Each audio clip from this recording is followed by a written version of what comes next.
Last thing for you, Sergio. Claressa Shields back in the news, not for her next professional fight, which will happen this summer, but Claressa has indicated that she would like to go back to the amateur ranks in 2028 and try to win a third Olympic gold medal. Of course, the LA Olympics just officially brought boxing back into the fold. As I mentioned, will take place in the U.S. for the first time in a long time.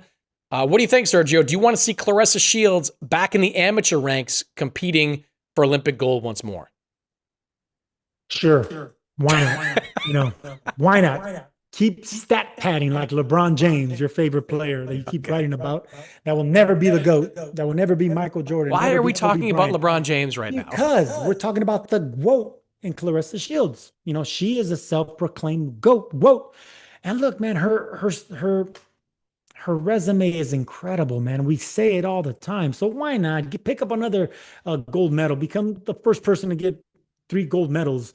I don't think a boxer has ever won 3 gold medals. I know they won 2. There's been at least 2 of them. But anyway, if you want to go back from that, it's incredible. But Claressa Shields does MMA. She does boxing. She fought for a heavyweight championship, we just called, with a girl that had 5 fights. Right?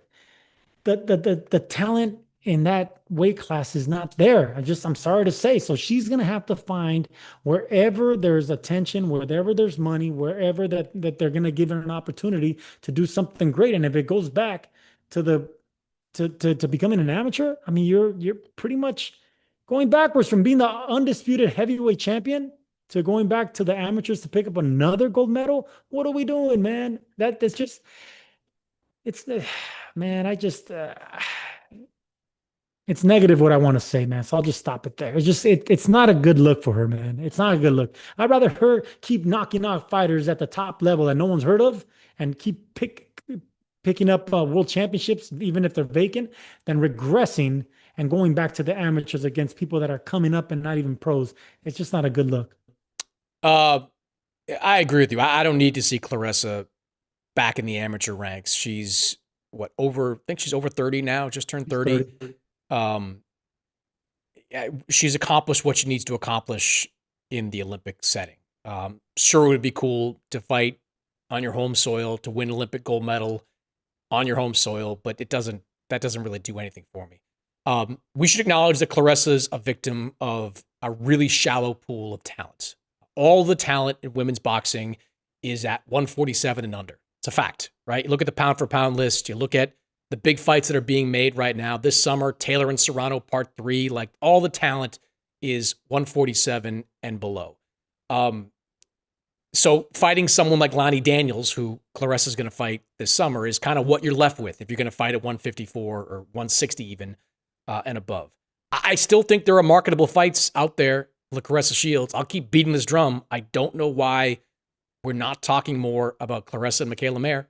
Honestly, that's the women's fight that I want to see, Sergio. Like 2 former Olympic teammates. Mikaela has kind of caught fire at 147 pounds. I know she wants to fight for the undisputed title. She said that against Lauren Price, but Lauren Price could walk anywhere in the world and nobody would recognize her. Like, it doesn't do anything. It gets her all the belts. I get that. And being undisputed is pretty cool. But a bigger fight for Mikaela is Claressa Shields. And the only big fight for Claressa Shields is Mikaela Mayer. I mean, think about it. You and I have had this conversation. You do that fight in New York, Detroit, Los Angeles, Las Vegas. It's going to do a decent crowd. It's going to do a decent number in terms of viewership. And they're both going to get paid off it. I don't know. I don't know why that doesn't get talked about more. I don't know why Claressa, went into this fight against Lonnie Daniels instead of kind of publicly lobbying for a fight against Mikaela. That to me is the biggest fight for her to make. So, yeah, I mean, if you're going to fight at the heavier weight class as someone like Lonnie Daniels, whatever. But don't go back to the Olympics. That doesn't make a lot of sense. You already did it. You won 2 gold medals. They're in your trophy case. You've got that for life. But Mikaela is the one fight that I would be interested in. That's the one fight that makes the most sense. Yeah. I think Claressa Shields needs to swallow her pride. That great pride of hers that made her a great fighter. She needs to understand that at this point of her career, she thinks she holds all the cards, but in order to really cross over to the mega fights, like you mentioned, the Serranos, the Katie Taylors, Alicia Baumgartner is getting a lot more attention now that she's with MVP and they've been promoting her, giving her that push. Claressa Shields gonna have to swallow her pride and really go down and weight again. No one wants to fight her. No one wants to see her fight above 170. The talent, like you said, is going to be at 154, 160.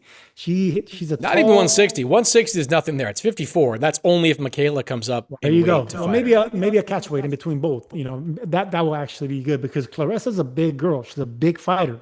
So whenever you go up in weight like that and having come back down, it weakens you a little bit. So she has to do it smart. She has to do it strategically, and it's up to her whether she can do it healthy, in a healthy manner where she can still carry her speed and her agility. And it ain't going to be the power. She's never been a puncher. She's still not a puncher.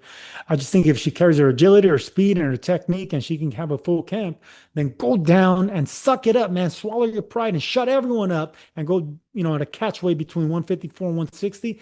And yeah, man, I would love that fight, Mikaela Mayer. That would be maybe not as big as Serrano, Katie Taylor, because that was a worldwide fight, but domestically, I think it'll be one of the biggest fights in boxing.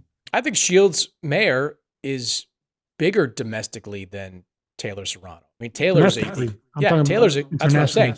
Well, Taylor's a huge global star, biggest star in Irish sports history, and Serrano, has done her part to build up her name, but Claressa's been Claressa for like 10 years now. And Mikaela has shaken off the early losses and become a force at 147. It just makes too much sense. There are two fights out there for the Claressa that make any sense. One is Mikaela, of course, and the other is the rematch with Savannah Marshall. Like if Savannah Marshall, comes to the US and fights her, Marshall's going to fight on the undercard of this, the Taylor Serrano fight. She's going to fight Jadasha Green on the undercard of that. If she wins, then maybe we could start talking about a Claressa rematch. But even if she does win, Sergio, I'm still more interested in Mikaela Mayer fighting Claressa. Same here. Way more interested in that. It's way bigger a fight. And I think there'd be some spiciness to it as well. Like, the longtime teammates, all of a sudden you become rivals. I think there'd be some interesting press tours when it came to those two. I'd love to see it. Yeah, two different demographics of fans as well. I say it all the time. So that's what sells. That's what pushes those pay-per-view numbers. And two different personalities. Both of them are good with a mic in front of them. They've been at the top level. They know how to handle the media. It makes all the sense in the world, but it takes for a lot of pride swallowing from Claressa Shields, not only in coming down in weight and having to kind of come down in stature, but really try to look in the mirror and say, what do I want to do in my career? I've already accomplished everything I can accomplish. It's incredible. Her resume is incredible. But what's that one big fight that you're talking about? It wasn't Savannah Marshall, but that one big fight is still up there, man. I really just think the only way to go is down to 154, 160, and that's where you can find that mega fight. And then you can start, thinking about retirement after that.